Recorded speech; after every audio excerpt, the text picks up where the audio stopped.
Today, as we enjoy tea on the terrace, we are here in Berbice, Port Moran. It's the capital of oil and gas technical training in Guyana, where the government has invested tens of billions of dollars into a world-class, state-of-the-art facility to train this and future generation of top-end oil and gas workers. So today, we have commissioned this facility, an extraordinary facility. As I said, tens of billions of dollars of investment. But who best to tell this story than those who are being trained right here, those who we have invested in. And this facility will save us hundreds of millions of dollars. We've invested tens of billions in our young people's future.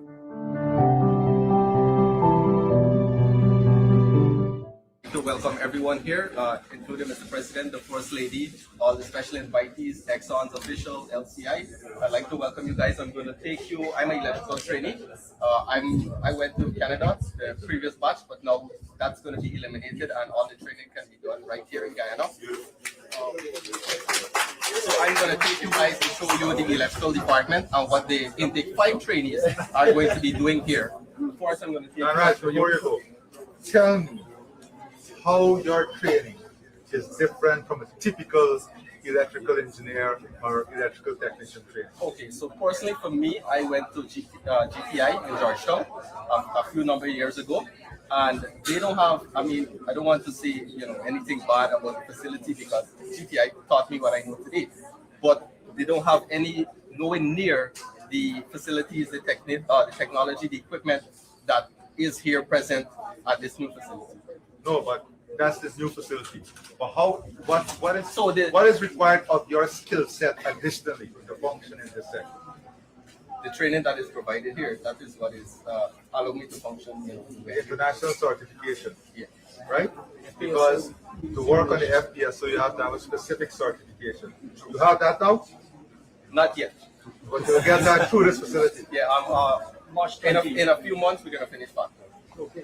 And then you get that certification. Yes, sir. And then you can go on the FPSO. Yes, sir. All of that is because of this investment and what we've done here. Am I right? Yes, sir. Let's go there.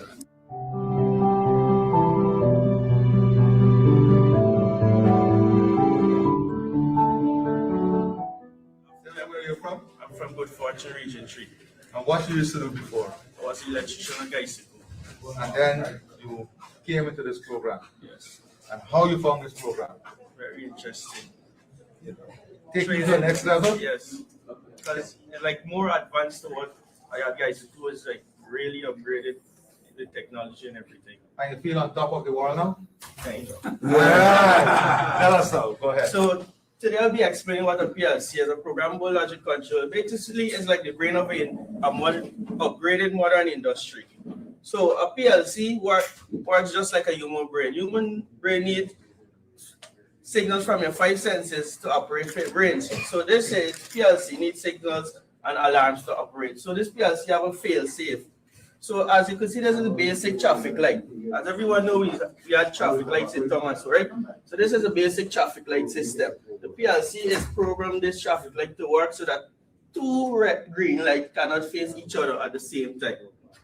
So this is what the PLC. The PLCs also do a lot of more modern things too.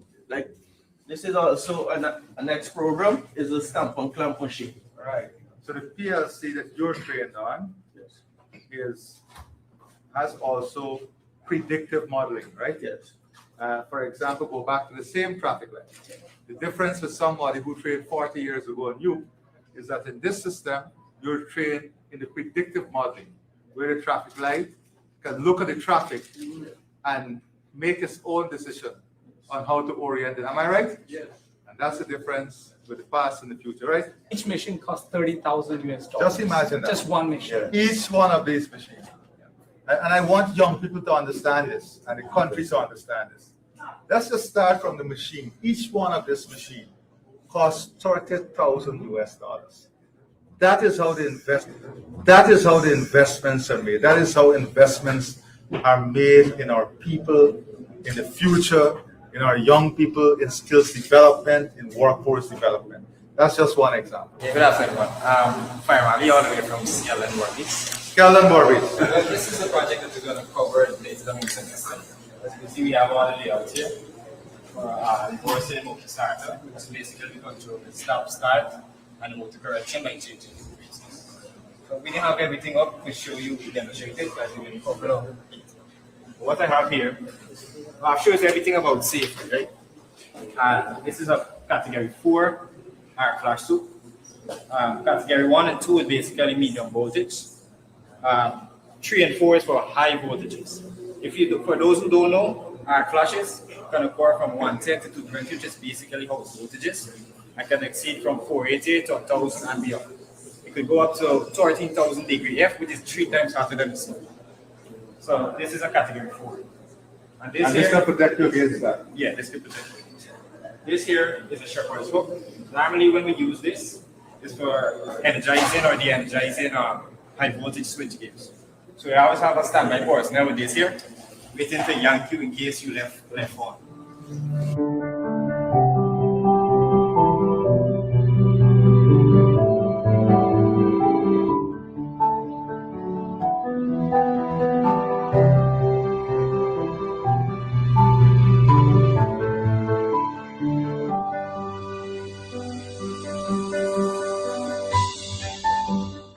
Tell them where you're from. So Lucas from number one. Number one, man. Just eat plenty of fruit spice. Pick up. So Lucas from number one village. Here to Number one village. Go ahead. so what we have here is this is the wiring skid, whereas the trainees are able to come and practice certain circuits and without being injured or anything, because this is intrinsically safe skid. We're not copying our training to work on light pumps, so we have developed it in such a way that you won't get hurt. Safety is key, so usually all will be locked out so that nobody is authorized. If you're not authorized, you can't work on this skid. What we have here is a forward reverse. The applications for this skid is like you have the overhead cranes. You have I heard you mentioned earlier about fit machinists that probably produce some of the finance fit machinists. They utilize this specific starter on the leads. What it does is that it causes the motor to rotate forward and reverse. So it's bidirectional. So just like the ask you to just take a step back, I will like to pause. Give you a small demonstration. So here we have forward motion. Stop. Then we have the reverse motion.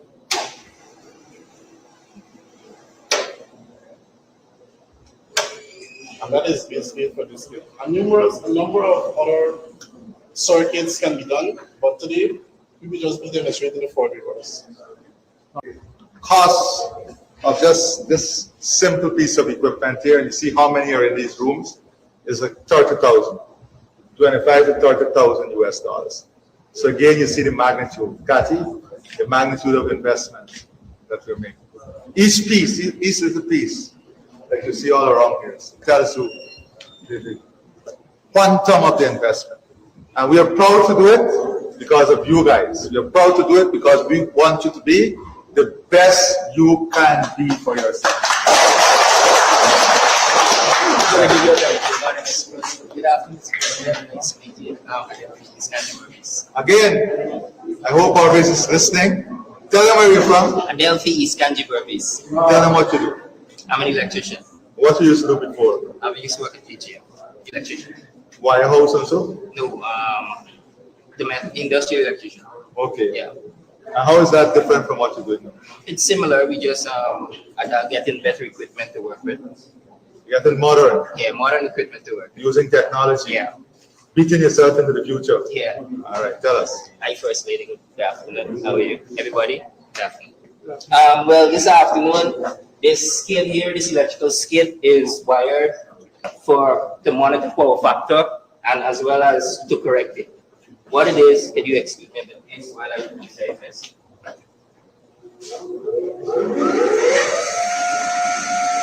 What it does, it shows you that you have a lagging current compared to the voltage, and that is not efficient when it comes to power factor consumption, power factor. So what we do, we normally induce some capacitance into the already inductive load that we have here. And as we observe, the current will shift closer to the voltage. So we would still want to induce some more capacitance into the circuit.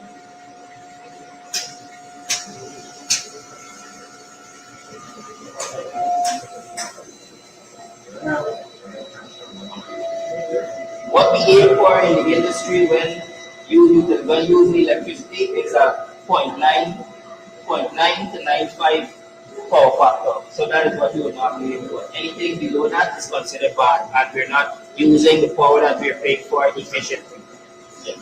So that is what we do. That's what this kit is designed for. It is to monitor power factor as well as to correct it.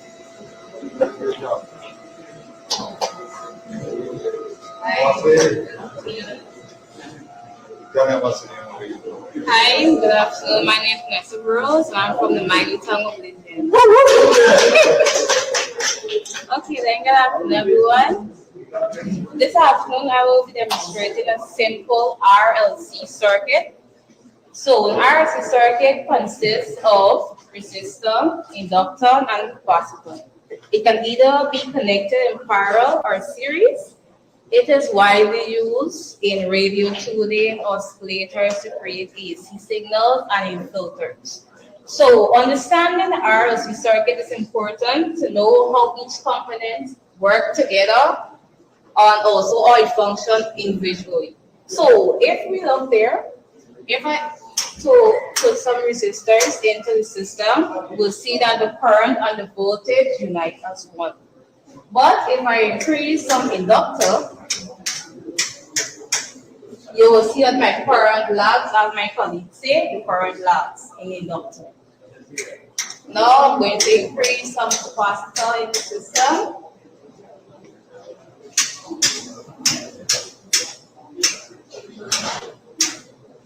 You will see my current lead. But also we don't have the correct power factor, and that's why we over there demonstrate how we do the power factor correction. But this is just a simple circuit showing that. It's an amazing equipment. This is the Z Space laptop, sir. So it utilizes eye tracking and a stylus. There you go. All right. Yeah, wow. The individual components to track piece by piece out sound. Yes. So every piece of process equipment that's on the FPSO is modeled in 3D space, and we're able to use it as a learning platform in the classroom. So you can use it in 3D space on the laptop, or the instructors can project it into 2D space at the front of the classroom, and you can disassemble. So the gas turbine here, a gas turbine costs $2 million. Obviously, we're not going to install them here, but we can virtually use them, disassemble them, reassemble them, and learn about them in a virtual space. So just some of the multiple pieces of technology in this facility, which is really world class.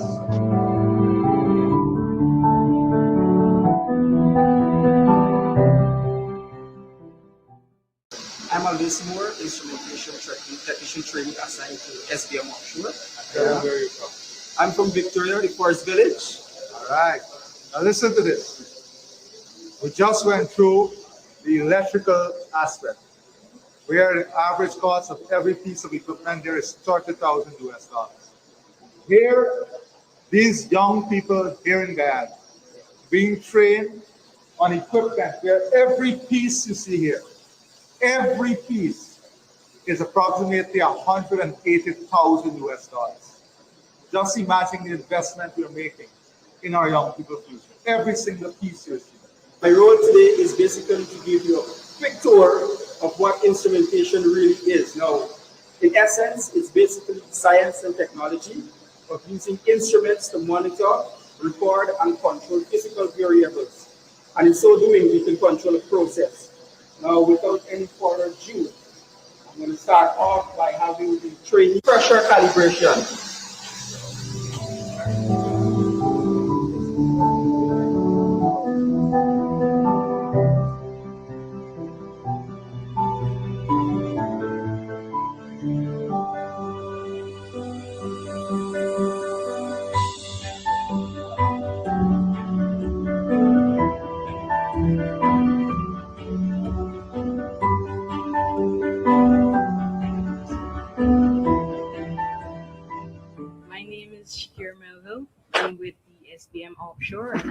Linden, Region 10. And tell them what to do here, how you find it. So far, the training has been extraordinary. It's nothing but it's the best so far. All the trainers and everyone that I've come into contact with have been their passion towards building Guyana in the oil and gas sector has been nothing but great. So And maybe let me invite one of the instructor here, and he would tell us, come, before you leave. And this is important for young people to understand. If someone had to pay for this training, what you estimate? Maybe our friend from Canada can tell us what would have been the cost. $150,000 for the whole program. So if someone had to pay for this training that we have invested in, it would have been $150,000 US.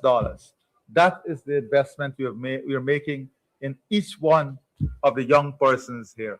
And we have heard earlier, and you will hear in this program, what is the value of some of the equipment. But just give us quickly, what is going on here? What is this facility about? And what do we produce? Okay. My name is Shagul Hamid. I'm the training center manager for GTTCI. And basically what we are doing here is to develop the technicians, operations, and the maintenance technicians for the FPSOs. As you see, this facility, what we toured today is the 12 months program where the foundational knowledge and the skills are given to the trainees from different disciplines: production, mechanical, instrumentation, electrical, and process especially. So when they finish this 12 months program, they already have foundational knowledge and advanced skills to work in the factor facility, which is right next to the market, Port Moran. And we have that facility, which is for 6 months program. So that facility is a replica of the FPSO, different system modules, inlet system. We have the fire and gas system. We have the separation, dehydration system, pigging systems. So all these systems is a replica of the FPSO. So basically, they get trained here, the craft skills. And when they come to the factor, we train them exactly the way how they need to work in the offshore, in the FPSO. So one important thing in the FPSO is the control of work. So the control of work is completely different aspect compared to any other industry. So we train them how to raise the permit to work system for any task they need to do in the offshore. Certificates, electrical isolations, process isolation certificates they need to raise. How to do this simultaneous operation, we call it as a SIMOPS. So all these are the FPSO specific terminologies and the technologies. They get trained over there.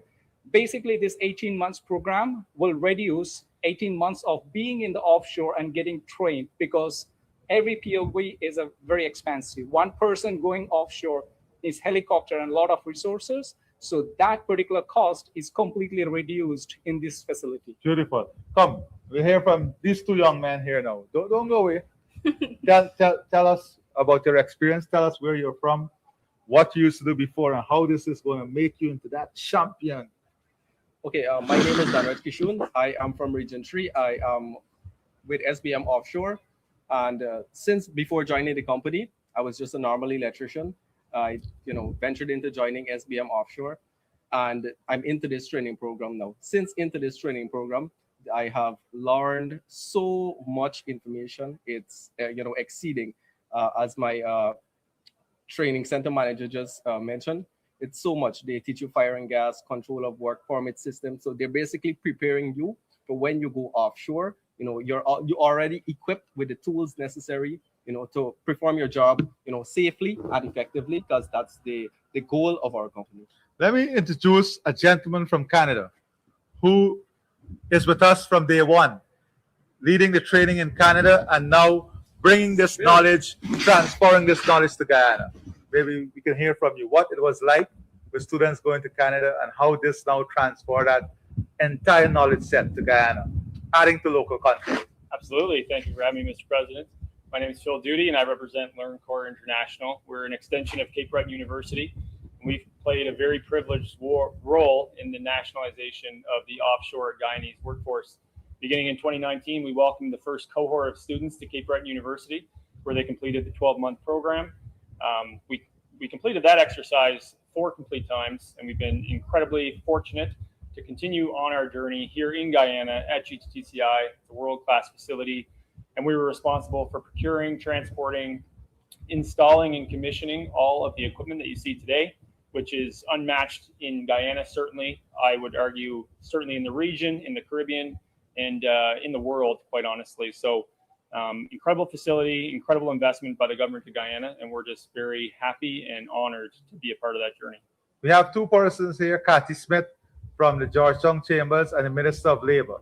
Let me hear from Cathy. Cathy, tell us, you know, you have been speaking and we've been speaking about local content. Maybe let us hear from you as the chair of the Georgetown Chambers, how this contribute to local content. I think this is such a great opportunity for local content and also the wider Guyana. Because if you look in here, the students that are speaking, they have not actually gone into some operation where they're fighting for local content. So this is a growth and development for the entire Guyana. But I think from the private sector standpoint, Mr. President, we are happy that now the gap is being filled. Somebody mentioned just now, no longer do we have to take the trainees to Canada. Right here in Guyana, we can train them. And it's a shorter period for us to wait on them, because I can tell you now the oil and gas sector alone is waiting on them. The construction sectors need them. The aeronautic sector need them. So even the mining sector. So it also gives them opportunity to think and to make choices. If the oil sector might not be it, there are other sectors that welcome them. So I think this is a win for Guyana, Mr. President. Here on Tea on the Terrace, we look at development, we dive deep, we get to the facts, and we understand how development is working for the people. Let's hear from the Minister of Labor. How does this fit into that whole manpower planning and development? Well, Your Excellency, this is such a major win for Guyana. We're not only transforming this country, but we're also making investments that we will reap and see 10, 20, 30, 40, 100 years from now, where Guyana will be firmly positioned as a technical training institute in this entire Caribbean. And so this is a major win for Guyana, and I'm extremely happy for what this does for us. We have a major labor shortage here in Guyana, but we are putting in investment to have that manpower and planning element so that we can catch up with what. This is actually building tomorrow today. That's exactly because these students are being trained on the latest technology and latest pieces of equipment. Let's see two more of our friends. We have 2 or 3 more there. Come and tell us something. Tell us what you want to say about what is going on here. Well, I'm Mugabe Ross. I'm from Mahaica with SBM Offshore. Ever since transitioning to the oil and gas industry, it's been quite an immersive one for me, because especially with the emphasis being paid on safety and efficiency.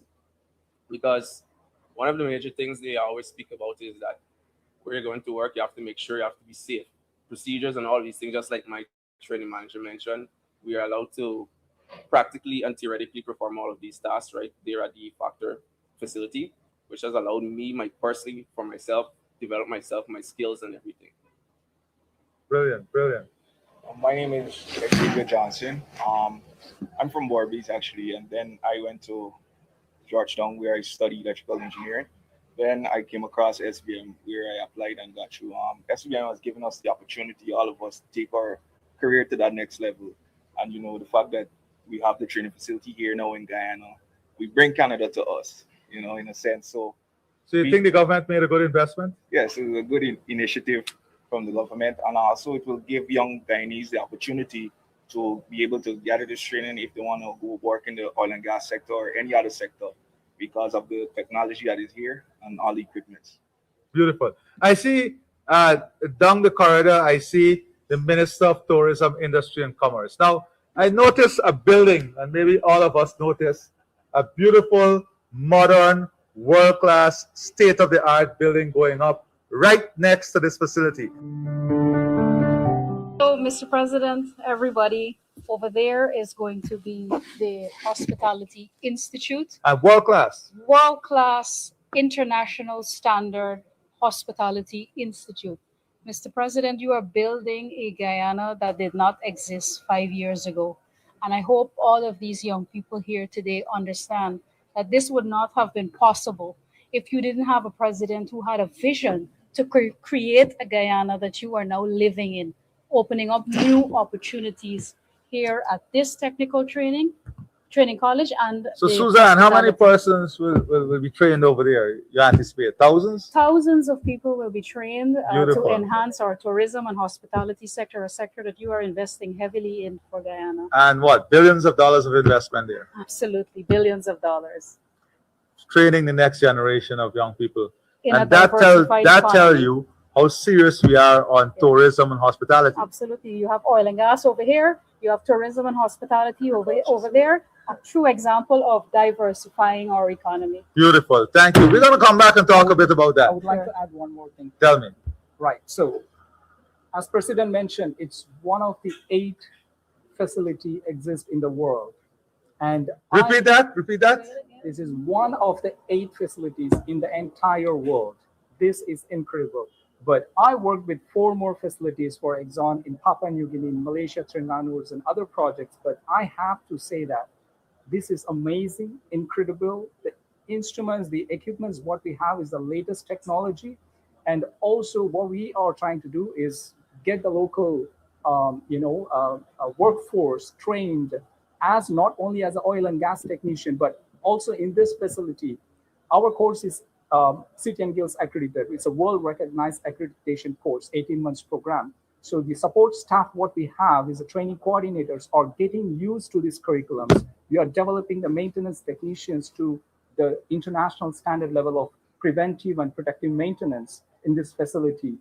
And eventually, I'm expecting one of our trainees, technicians, will come here and replace me as a manager and as a trainers, and that would be our 100% goal achieved. Thank you. Here on Tea at the Terrace, we don't speak about development. Development speaks for itself.